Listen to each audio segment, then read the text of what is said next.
ये तो तुम्हारी योग्यता अंदर की बताएगी। अगर तुम्हें भोग प्रिय, संसार प्रिय है, तो फिर परमार्थ की तरफ कैसे चल सकते हो? आशा लगाए बैठे हो अगर भोगों की अभी भी, तो फिर मतलब बहुत ही दुर्भाग्य है।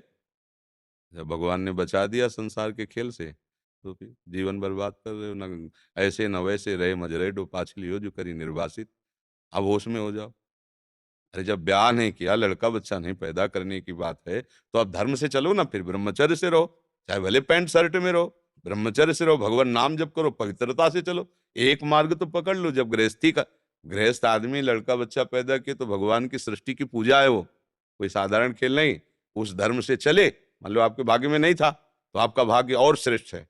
आप भगवान से अपना संबंध मानिए। उनको बेटा बना लो, उनको पिता बना लो, उनको माता बना लो, उनको भाई बना लो, मित्र बना लो, गुरु बना लो, शिष्य बनाओ। तो इतने करुणामय है, किसी भी संबंध से आप उनसे प्यार करो वो राजी हैं। इतने महान है, पर वो आप कोई भी संबंध से रहे। देखो, अर्जुन जी के सारथी बन गए। सारथी पद कोई बहुत बड़ा पद है क्या? जहां अर्जुन जी के जूते हैं, वहीं भगवान श्री कृष्ण बैठे, जिनकी चरण रखने की चौकी को ब्रह्मा शंकर आदि मस्तक रगड़ते हैं, वो भगवान कहाँ बैठे हैं? विचार करके देखो कितने कृपालु हैं। जब ब्याह नहीं हुआ तो फिर आचरण क्यों बर्बाद करे? भाई ब्याह हुआ तो चलो, गृहस्थ धर्म में ऐसा है, संतान उत्पत्ति रूपी क्रिया भगवान की पूजा के लिए। लेकिन जब वो मार्ग नहीं है, तो भले पैंट शर्ट में रहो, लेकिन सच्चाई से चलो फिर भगवत मार्ग में। नाम जप करो, पवित्रता से रहो। और जब ऐसे रहोगे तो तुम्हें पैंट शर्ट अच्छे नहीं लगेगा, फिर लगेगा कि भागो, संसार से भागो। विरक्त होकर के पूरा जीवन भगवान को अर्पित करते हुए भजन करो। पर अब इतना बड़ा समय व्यतीत कर दिया है, अब फाइनल के लिए अगर बैठे रहोगे तो मृत्यु फाइनल करेगी। आखिरी निर्णय वही देती है फिर। अब समय नहीं रह गया, पता नहीं कितने मिनट बाद कौन सा रोग प्रकट हो जाए। ये मंदिर है, व्याधि मंदिरम। कौन सा कैंसर, अभी होश खराब हो जाएंगे। गया। अब कुछ कमाई तो हुई नहीं भगवान नाम सत्यता की, तो एकदम लगेगा आप गया। और फिर भयंकर पीड़ाएं होती है रोग में, भयंकर। ऐसा नहीं कि तुमको नहीं आएगा, बड़े बड़ों को आता है, तो तुमको क्यों नहीं आएगा?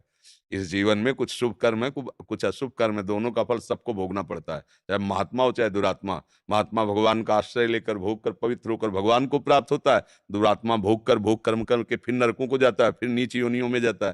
तो संभाल लो, अभी बढ़िया जीवन है, तुम नाम जप करो। अगर तुम्हारे पास कुछ रुपया पैसा हो तो वृंदावन में एक कमरा ले लो, भिक्षा मांगो, विरक्त होकर रहो, अपना भजन करो। है 45 वर्ष गृहस्थी में बिताए हैं, तो कुछ जो शून्य पुण्य हो तुम्हारे पास भैया, उसको अपना एक छोटा सा कमरा ले लो, वृंदावन वास करो, दैन्य होकर के रहो। रोज यमुना जी के दर्शन करो, ठाकुर जी के दर्शन करो, नाम जप करो, सत्संग सुनो, अभी जीवन बन जाएगा। दिशा विहीन जीवन क्या जीवन, मृत जीवन है। जिन हरि भगत हृदय नहीं आनी, जीवित सौ समान कृपा। मुर्दा कुछ हाथ नहीं, केवल आशा भोगों के लिए जीवन नष्ट पूरा। ऐसा नहीं कि बुढ़ापे में भोग वासना नष्ट हो जाती है। अगर इसको तुमने संयम में नहीं लिया, तो बुढ़ापे तक आशा लगी रहती है भोगों की, और वही आशा उसके आगे जन्म क्या हेतु बन जाती है। आशा ही परमम दुखम, नैराश्यम परमम सुखम। इस दुख रूपी आशा से हटो, वृंदावन वास करो, मांगो खाओ, नाम जप करो, कीर्तन करो, भगवान को जीवन समर्पित कर दो। यदि अच्छा धन है तो मांगने की जरूरत नहीं, अपना रसोई बनाओ, भोग लगाओ ठाकुर जी का, दो रोटी अन्य जीवों को दे दो, चिड़ई, बंदर, कुत्ता। अरे वह भी आनंद आने लगेगा। मार्ग पकड़ो, एक मार्ग पकड़ लो, कुछ नहीं है, भरोसे पे निकल पड़ो।